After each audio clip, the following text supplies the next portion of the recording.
Sir, আপনি নিজে একটা অত্যন্ত মঞ্চ সফল একটা প্রযোজনা করেছেন এই পুতুল নাচের ইতিকথার।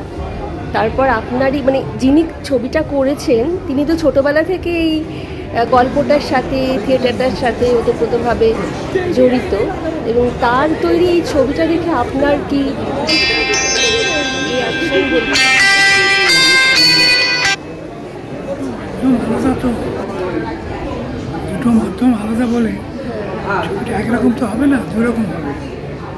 সেই দুরকম দিয়ে যদি বলো আমাদের করা দলের করা নাটকের কথা ভুলে যাও। এই ছবিটা আপনি দেখলেন কিরম লাগলো, সেখানে আমি বলতে পারি যে আমার এই লেগেছে, সেদিকে আমার মনে হয়েছে সুস্বাদু কাজ ছিল। কারণ যে বিষয় নিয়ে লেখা এবং যেভাবে লেখা উপন্যাসটা একে কবজা করে ফিল্মে আনা খুব কঠিন কাজ ছিল। সেদিকে আমার মনে হয় যে অনেকটাই সফল হয়েছে। ডিটেলে আমি বলতে পারবো না কোথায় সফল কোথায় অসফল, কারণ আমার বয়সের জনিত কারণে হোক যে কোনো মানে মনে রাখতে পারছি না বেশি, কিন্তু আমার ফিলিং যেটা হয়েছে মানিকবাবু লেখা, তার আমি যেহেতু তার গল্প নিয়ে কাজ করেছি, সেই তাকে মঞ্চে বা চলচ্চিত্রে ফুটিয়ে তোলা এটা কঠিন কাজ। সেই কাজটা অনেকটাই সম্পন্ন হয়েছে, এটা আমি তোমায় বলতে পারি। আমি ওখানে বসে মেলাতে যাইনি আমি কী কী করেছি স্ক্রিপ্টে আর এখানে কী কী হয়েছে। এটা মেলাতে গেলে আর কোনোটাই পেতাম না। নিজের নাটক অবশ্য আমি অভিনয় করি বলে এই নাটকটা বসে দেখতে পারিনি। আমার নাটকটা আমি তো অভিনয় করতে পারি ছোট। কি বলছিলে তুমি একটা?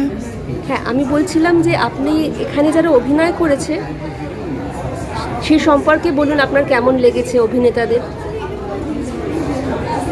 অন্যরকম ভালো, কম বেশি ভালো, সবাই সমান ভালো বলবো না, কিন্তু ভালো অভিনয় নেতারা মোটামুটি মানে বজায় রেখেছে। আপনি তো আপনার কুসুমকে এরকম দেখেছিলাম, আমি ছবিতে এখানে কুমুকে একরকম দেখলাম, তো আপনি সেই কথা বলুন।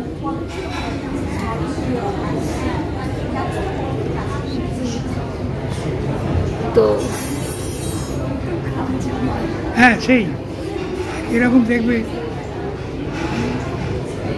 একটু অন্যরকম দেখাটাই বাঞ্ছনীয়।